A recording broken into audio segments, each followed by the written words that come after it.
Importance of attitude, ইতিবাচক দৃষ্টিভঙ্গি তৈরি করা, মানে বিল্ডিং আ পজিটিভ অ্যাটিটিউড। তবে প্রথমেই আমি একটা আপনাদের গল্প দিয়ে শুরু করি।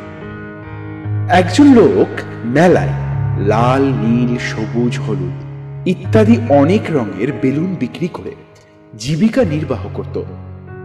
কখনো কখনো তার বিক্রি কমে গেলে সে হিলিয়াম গ্যাসে ভর্তি একটি বেলুন আকাশে উড়িয়ে দিত। বেলুনটিকে আকাশে উঠে যেতে দেখলে উৎসাহী বাচ্চারা বেলুনওয়ালার কাছে ভিড় করে তার বিক্রি বাড়িয়ে দিত। সারাদিন এই পদ্ধতিতে বেলুনওয়ালা বেলুন বিক্রি করত। একদিন পিছন থেকে একটি বাচ্চা ছেলে তার জামায় টান দিল। বেলুনওয়ালা মুখ ফিরিয়ে দেখল একটি ছোট্ট বাচ্চা ছেলে। ছেলেটি জিজ্ঞাসা করল, আচ্ছা কাকু, কালো রঙের বেলুন কি আকাশে উড়বে? বালকটির অত্যাধিক আগ্রহ লক্ষ্য করে লোকটি তাকে আশ্বস্ত করে বলল, ভাই, রঙের জন্য বেলুন আকাশে ওড়ে না, ভেতরের গ্যাস বেলুনকে আকাশে ওড়ায়। আপনাদের মধ্যেও এবং আমাদের প্রত্যেকটি মানুষের মধ্যে প্রত্যেকের জীবনে কথা সত্য। জানেন কি করে? আমাদের ভিতরেও কি আছে সেটাই প্রধান।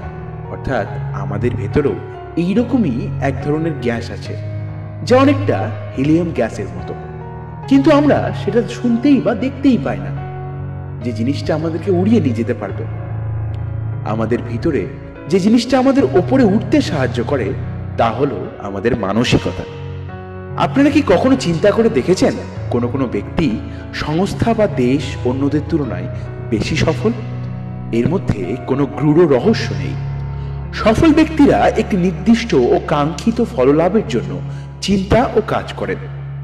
তারা জানেন ফললাভের লক্ষ্যে সবচেয়ে মূল্যবান সম্পদ মানুষ। তারা আরো জানে তাকে কিভাবে গড়ে তুলে কাজে লাগাতে হয়।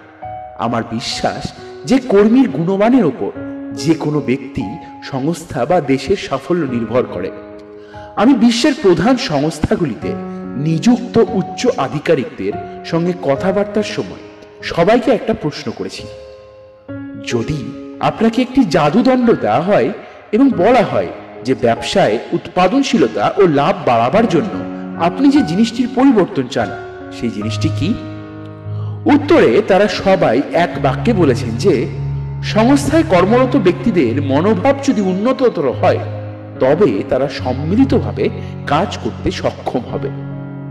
ফলে সংস্থায় অপচয় বন্ধ হবে, সংস্থার প্রতি আনুগত্য বাড়বে এবং সাধারণভাবে ওই সংস্থা কর্মতৎপরতার দৃষ্টান্ত স্থল হিসেবে পরিগণিত হবে। হার্ভার্ড বিশ্ববিদ্যালয়ের উইলিয়াম জেমস বলেন, আমাদের প্রজন্মের সর্বশ্রেষ্ঠ আবিষ্কার হলো এই যে মানুষ মনোভাবের পরিবর্তন ঘটিয়ে তার জীবনযাত্রার পরিবর্তন ঘটাতে পারে। অভিজ্ঞতার নিরিখে আমরা জানি মানব সম্পদই সমস্ত রকমের উদ্যোগে সবচেয়ে মূল্যবান সম্পদ। মূলধন বা যন্ত্রপাতি ইত্যাদি থেকেই অনেক মূল্যবান। দুর্ভাগ্যক্রমে এই সম্পদের অপচয় অনেক বেশি। মানুষ আপনার মহত্তম সম্পদ কিংবা বৃহত্তম দায় হয়ে উঠতে পারে। পূর্ণ গুণ সম্পন্ন মানুষ, TQP অর্থাৎ টোটাল কোয়ালিটি পিপল। আমি একটি বাণিজ্যিক সংস্থার বিভিন্ন বিভাগে প্রশিক্ষণ গ্রহণ করেছি, যেমন ক্রেতা সহায়তা, বিক্রয় দক্ষতা, বাণিজ্য বৃদ্ধির কৌশল সংক্রান্ত পরিকল্পনা ইত্যাদি। নিঃসন্দেহে এই বিষয়গুলি খুবই গুরুত্বপূর্ণ, কিন্তু আমার মনে হয় কোনো প্রশিক্ষণই সফল হবে না যদি না শিক্ষার্থীদের মন উপযুক্ত গুণমান সম্পূর্ণ যথোপযুক্ত হয়। উপযুক্ত গুণমান সম্পূর্ণ মানুষ তারাই যাদের চরিত্র আছে, সততা আছে, মূল্যবোধ আছে আর সর্বোপরি আছে ইতিবাচক মনোভাব। আমার বক্তব্যের ভুল অর্থ করবেন না। নিঃসন্দেহে সমস্ত বিষয়েই প্রশিক্ষণ দরকার, কিন্তু সমস্ত প্রশিক্ষণ কার্যক্রমের সাফল্য নির্ভর করবে উপযুক্ত গুণসম্পন্ন শিক্ষার্থীর উপর। ক্রেতা পরিষেবার প্রশিক্ষণে শিক্ষার্থীদের বলা হয় প্রতিটি ক্রেতার সঙ্গে কথাবার্তায় অনুগ্রহ করে ধন্যবাদ ইত্যাদি কথাগুলি ব্যবহার করবে। মুখে থাকবে মোলায়েম হাসি এবং যথাসময়ে করমর্দন করবে। কিন্তু একজন মানুষ কতক্ষণ এইভাবে মৃদু হাসি হাসতে পারবে যদি তার মধ্যে ক্রেতাকে সাহায্য করার প্রকৃত সদিচ্ছা না থাকে? তাছাড়া ক্রেতারও শুকনো হাসির অন্তঃসার শূন্যতা বুঝতে পারবে। হাসি আন্তরিক না হলেও তা অত্যন্ত বিরক্তিকর লাগে।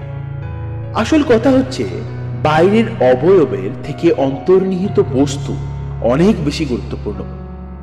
অনুগ্রহ করে কিংবা ধন্যবাদ ও মৃদু হাসি ইত্যাদি অবয়বের অঙ্গ হলেও গুরুত্বপূর্ণ, কিন্তু এগুলি অনায়াসে ব্যবহারের সঙ্গে একাত্ম হয়ে যায় যদি মনে কাজ করার আন্তরিক ইচ্ছা থাকে। ফরাসি দার্শনিক ব্লেইজ পাস্কালকে একজন বলেছিলেন, আপনার মতো আমার মেধা থাকলে আমি আরো ভালো মানুষ হয়ে যেতে পারতাম। পাস্কাল জবাব দেন, আগে ভালো মানুষ হন, তাহলে আপনি আমার মতো মেধা পাবেন।